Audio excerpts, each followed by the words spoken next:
हम लोग previous class में पढ़ रहे थे डायमेंशन फार्मूला। जो 9th-10th में जो फार्मूला पढ़े थे उसका हमने डायमेंशन कैलकुलेट करने के लिए सिखाया था कि डायमेंशन कैसे कैलकुलेट करते हैं, कैसे फाइंड करते हैं, कैसे फिजिकल क्वांटिटी का डायमेंशन लिखते हैं, ये हम बताए थे। आज हम पढ़ेंगे dimension analysis and its application. Dimension analysis और उसका हम लोग एप्लीकेशन कैसे करते हैं इसको हम लोग आज समझेंगे। Dimension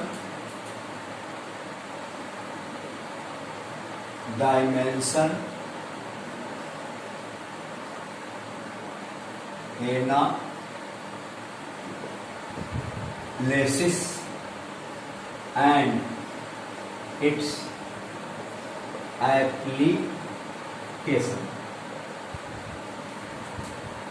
dimension analysis and its application, और इसका एप्लीकेशन क्या है इसको हम लोग को रीड करना है, समझना है, पढ़ना है। देखिए, डायमेंशन एनालिसिस के माध्यम से हम लोग फिजिकल क्वांटिटी का समझने में, फिजिकल क्वांटिटी को समझने में हम लोग को हेल्प मिलता है। कौन फिजिकल क्वांटिटी किसके इक्वल होगा, कौन फिजिकल क्वांटिटी किसके अनइक्वल होगा। कहने का मतलब है कि फिजिकल क्वांटिटी को अगर समझना है तो उसमें डायमेंशन एनालिसिस जो है आपको हेल्प करेगा कि कौन सा फिजिकल क्वांटिटी दूसरे फिजिकल क्वांटिटी के सेम होंगे और कौन सा फिजिकल क्वांटिटी दूसरे फिजिकल क्वांटिटी के अनइक्वल होंगे। अगर दो फिजिकल क्वांटिटी को सेम होना है या दो फिजिकल क्वांटिटी को डिफरेंट होना है तो इसका एनालिसिस, इसका एक्सप्लेनेशन हम लोग डायमेंशन की हेल्प से कर सकते हैं। क्लियर? तो कह सकते हैं कि dimension analysis is help us to understand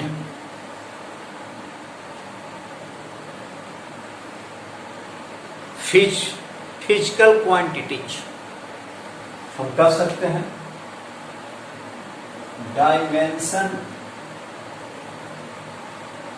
analysis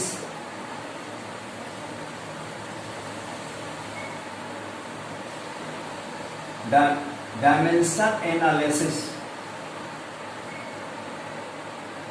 is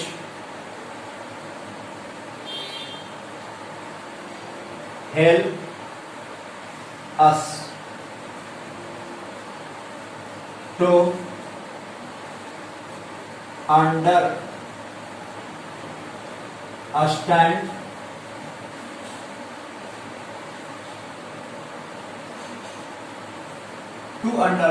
of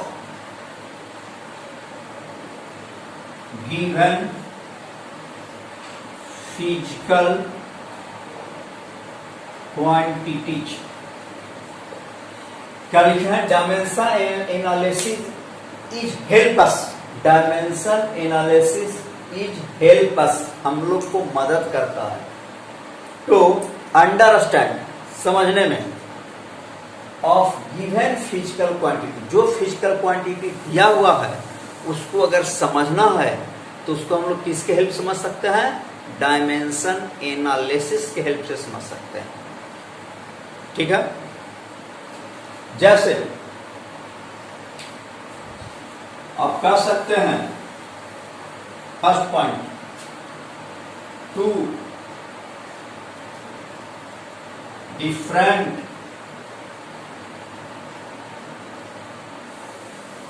physical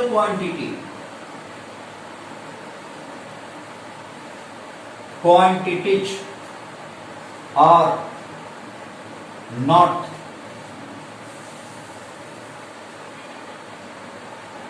added and subtracted, not added and subtracted। दो डिफरेंट फिजिकल क्वांटिटी को आप ऐड और सबट्रैक्ट नहीं कर सकते।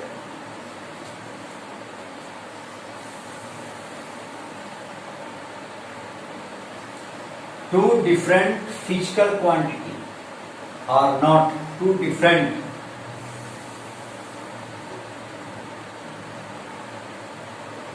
dimension, two different dimension physical quantity, dimensional physical quantity are not added and subtracted, but multiplying and dividing are applicable। लिखे हैं two different dimensional physical quantity are not added and subtracted, but multiplying and dividing are applicable. जबकि multiply और divide जो है दो different dimension वाले physical quantity का कर सकते हैं, जबकि एडिशन और subtraction are not added and subtracted. लेकिन इसको ऐड और सबट्रैक्ट नहीं कर सकते, but multiplying and dividing are applicable, जबकि मल्टीप्लाई और डिवाइड कर सकते हैं। तो ये किसके हेल्प से हम कर सकते हैं? डायमेंशन एनालिसिस के हेल्प से कर सकते हैं। Two different dimensional physical quantity, dimensional ये dimensional physical quantity, two different dimensional physical quantity are not added and subtracted. दो अलग अलग डायमेंशन वाले फिजिकल क्वांटिटी को ना ऐड कर सकते हैं ना सबट्रैक्ट कर सकते हैं, बट मल्टीप्लाई कर सकते हैं एंड डिवाइडिंग आर एप्लीकेबल। लेकिन मल्टीप्लाइंग और डिवाइडिंग क्या है? Applicable. Next point,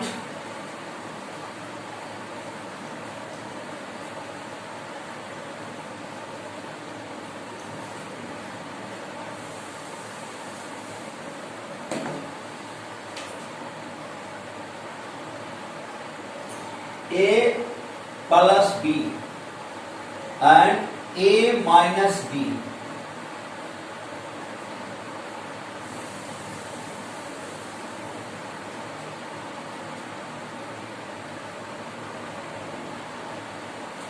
A plus B और A minus B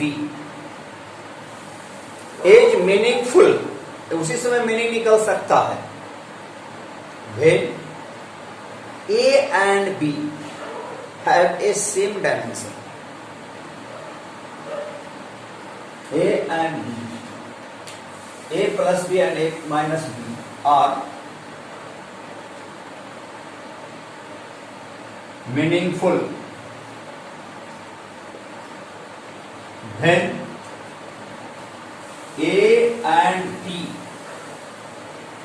are in same dimension।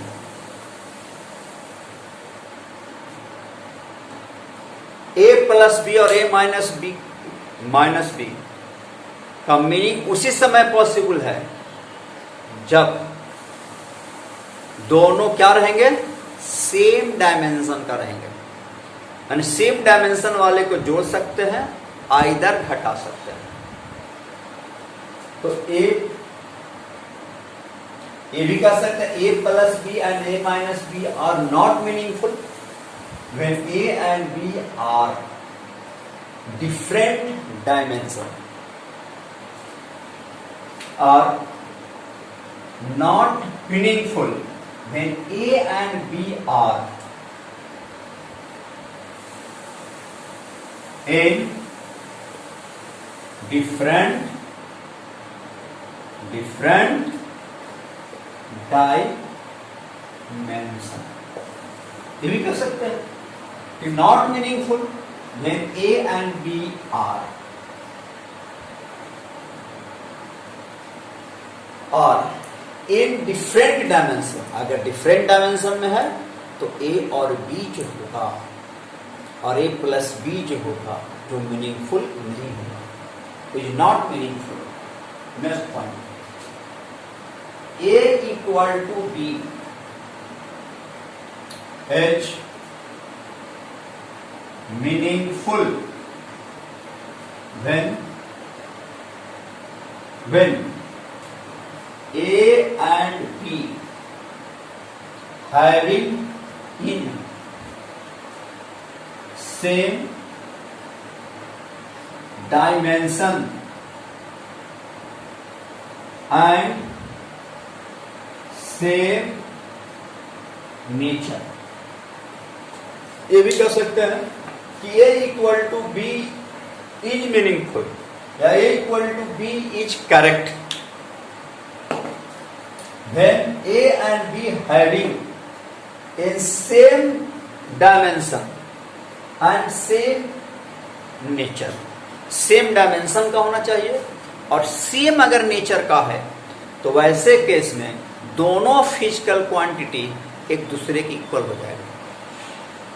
जैसे फोर्स वेलोसिटी की इक्वल नहीं हो सकता, फोर्स का डायमेंशन अलग है, वेलोसिटी का डायमेंशन अलग है। कोई तरह से ऊपर वाला में हम फोर्स को वेलोसिटी के साथ ऐड नहीं कर सकते, ना ही फोर्स को हम वेलोसिटी के साथ सबट्रैक्ट कर सकते हैं, both in different in dimension. लेकिन फोर्स को फोर्स के साथ ऐड कर सकते हैं, फोर्स को फोर्स के साथ सबट्रैक्ट कर सकते हैं, but force and velocity are not added and not subtracted. Clear?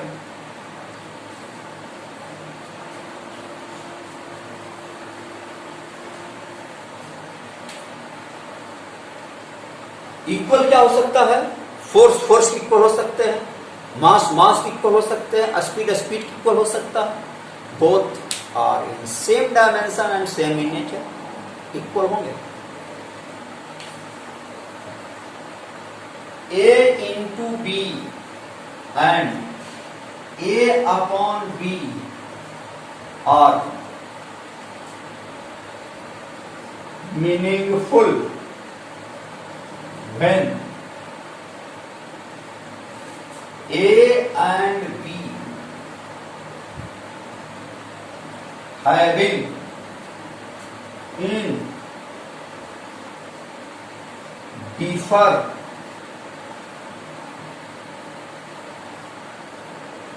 In differ dimension. अगर डिफर डायमेंशन में ए और बी है तो ए इंटू बी और ए अपॉन बी ए पॉसिबल है, ए मीनिंगफुल है, इसका मीनिंग निकलेगा। जैसे आप समझ सकते हैं mass into acceleration equal to force, ये मीनिंग निकल गया। मास अलग डायमेंशन का है, एक्सलेरेशन अलग डायमेंशन का है, लेकिन दोनों का प्रोडक्ट जो है फोर्स, दिस इज डिफाइंड। इसका मतलब है कि मास एक्सलेरेशन का प्रोडक्ट फोर्स इक्वल हो रहा है, दिस इज द मीनिंग। ये दोनों का जो प्रोडक्ट है वह फोर्स को रिप्रेजेंट कर रहा है।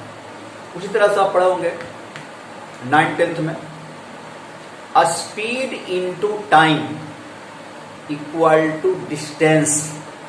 तो स्पीड अलग डायमेंशन का, टाइम अलग डायमेंशन का, और दोनों को मल्टीप्लाई जब करते हैं तो डिफाइंड हो जाता है डिस्टेंस। ये आपका अलग पॉइंट है, तो मीनिंग है।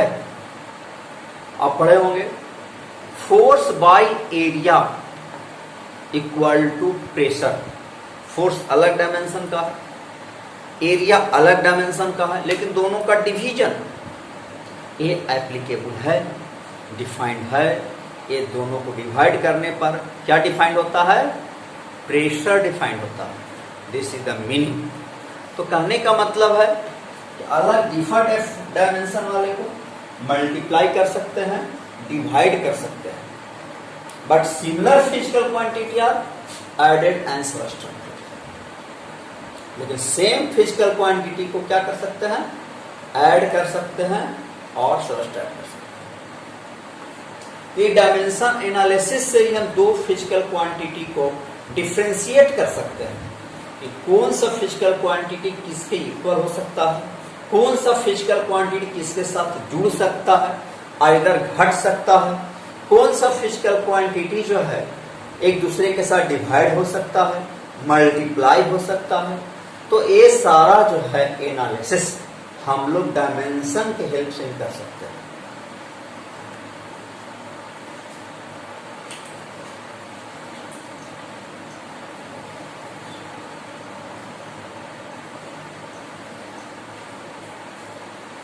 डायमेंशन एनालिसिस से ही हम लोग पता कर सकते हैं कि दो फिजिकल क्वांटिटी जोड़ सकते हैं, आइदर घटा सकते हैं।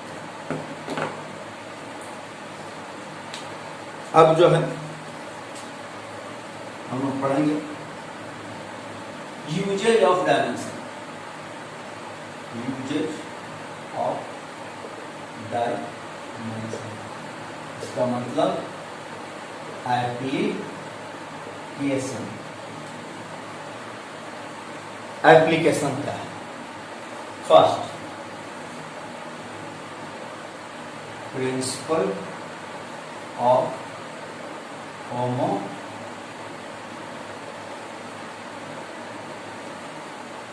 Homogeneity.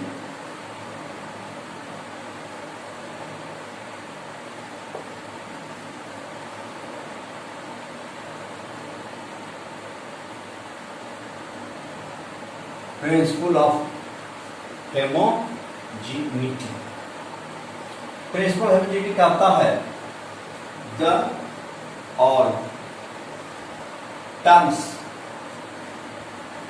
all terms appearing in mathematical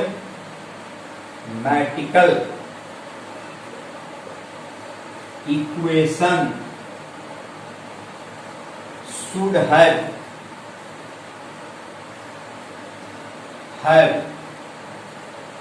same dimension. देखिए क्या कहता है principle of homogeneity, it is called principle of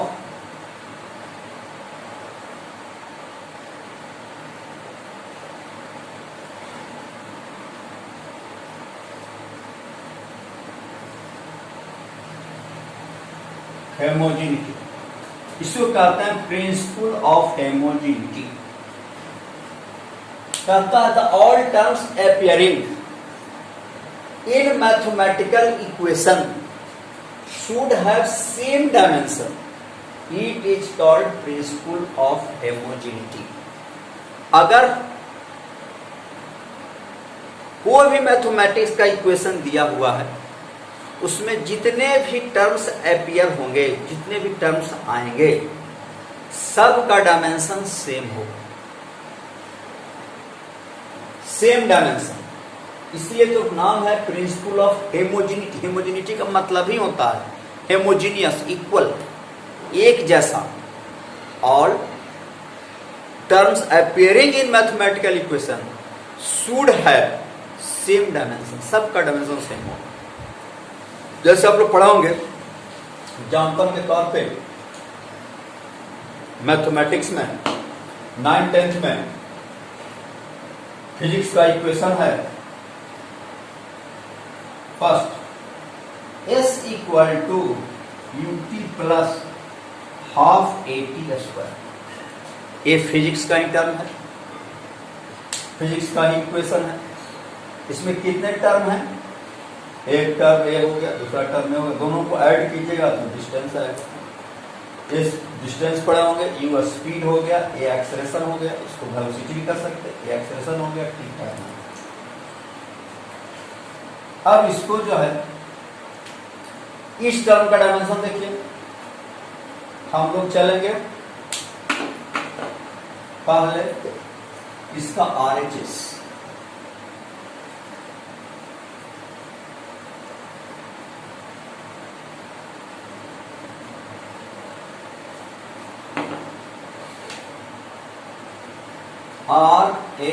RHS का मतलब हो गया राइट हैंड साइड।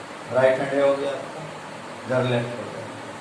RHS में दो टर्म है, first term u into t, this dimension u the velocity, dimension l t power -1, this dimension is t। Base same है, power add कीजिएगा, l t पर power 0, this dimension is l। This dimension is half AT square.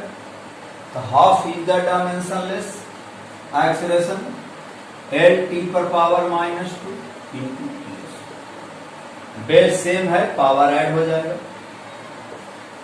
L t पर power 0, क्या आएगा dimension, right dimension L। देखिए both term dimension is equal, left hand side dimension is s, so dimension is right,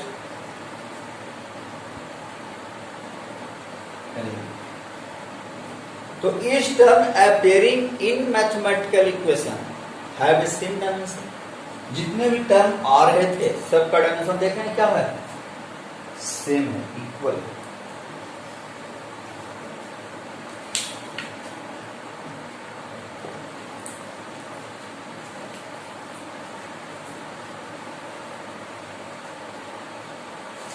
second term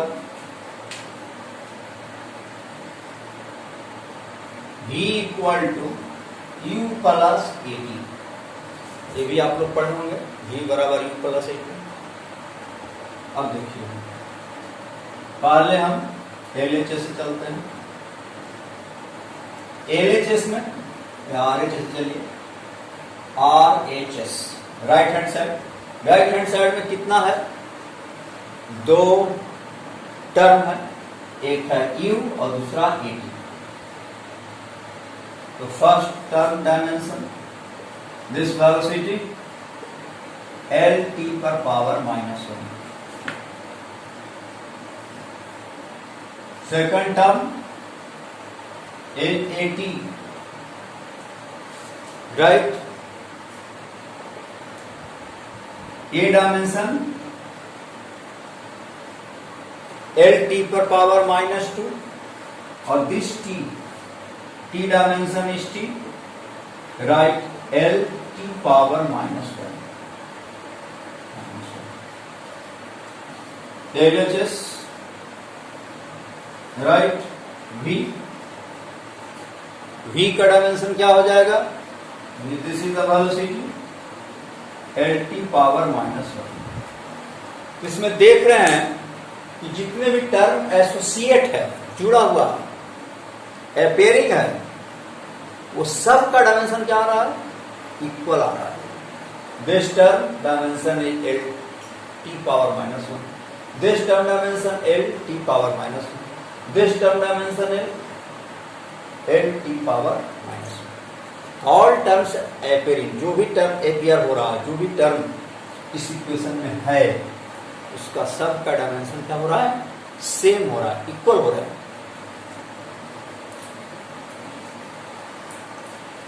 third, number third,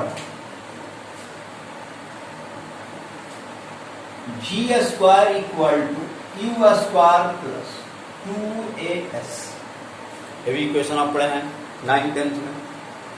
इसमें देखिए कितने term आ रहे हैं, right side में 2 है, लेफ्ट साइड में 1 है, तो RHS से लिखते हैं, first term dimension u square, u the velocity, dimension right L t पर पावर -1, उसका होल स्क्वायर है, होल स्क्वायर कीजिए, तो क्या लिख देंगे, L square t power -2, this dimension.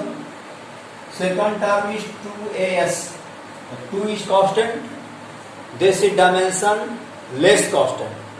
Constant दो तरह के होते हैं फिजिक्स में, एक dimensional constant, second is a dimension less constant. तो 2 is a dimension less constant.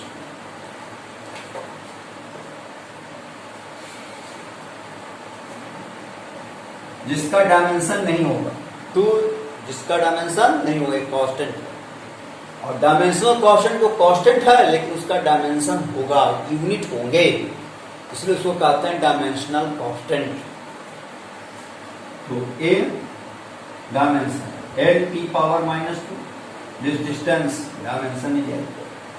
Base same, power add कर दीजिए, L square T power -2 L H S, dimension is V square, right, L T पर power -1 whole square, this right L square T पर power -2, this is the. तो each term in equation having same dimension, इसका भी dimension L square T power -2, इसका भी dimension L square T power -2, और this term dimension is also right L square T power -2। Clear? अब इससे related question क्या होगा उसको समझिए।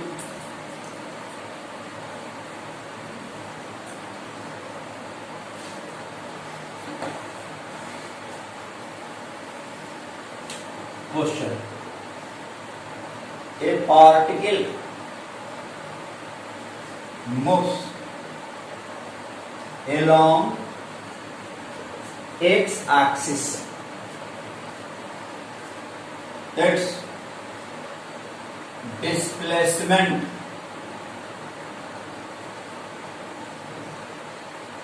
varies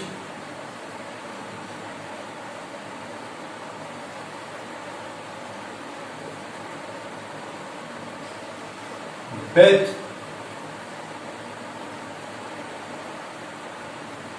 time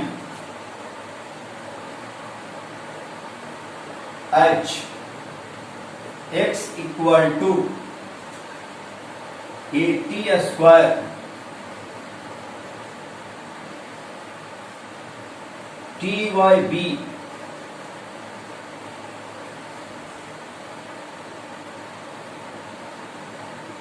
plus c। Find dimension formula A, B and C। इसका डायमेंशन फार्मूला हम लोग कैसे कैलकुलेट करेंगे? x equal to displacement, t equal to time.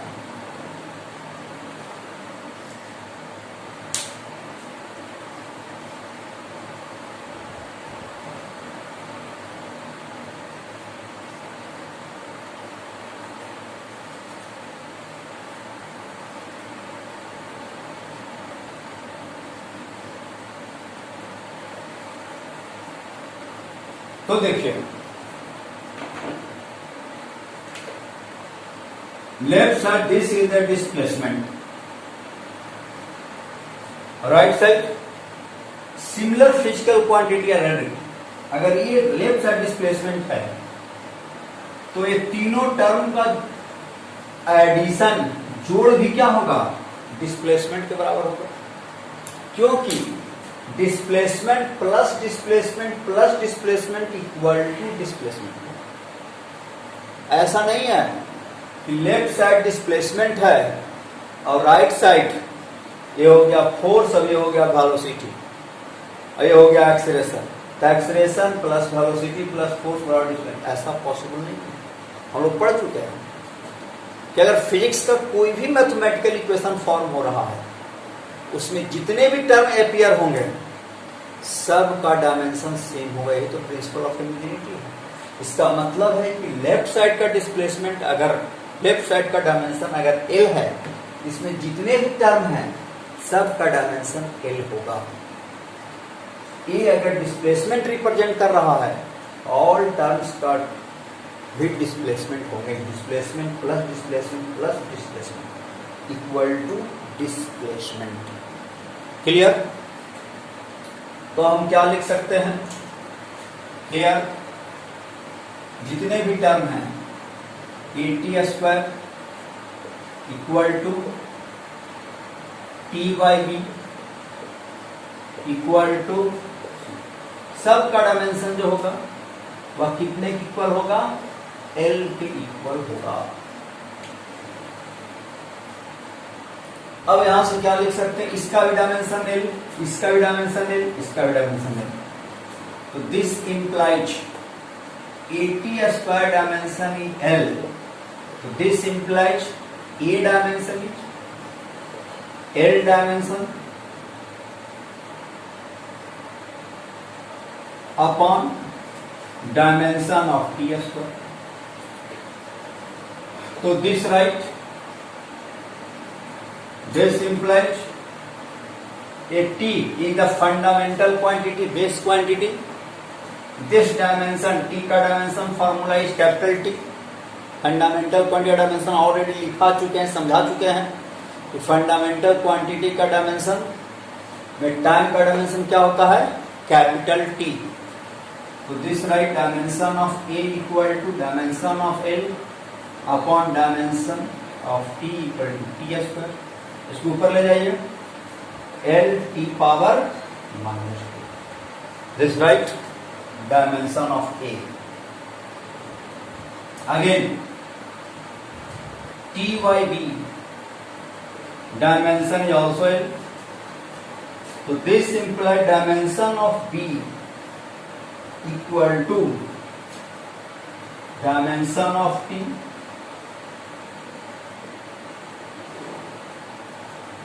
Upon dimension of, ये लिख सकते हैं,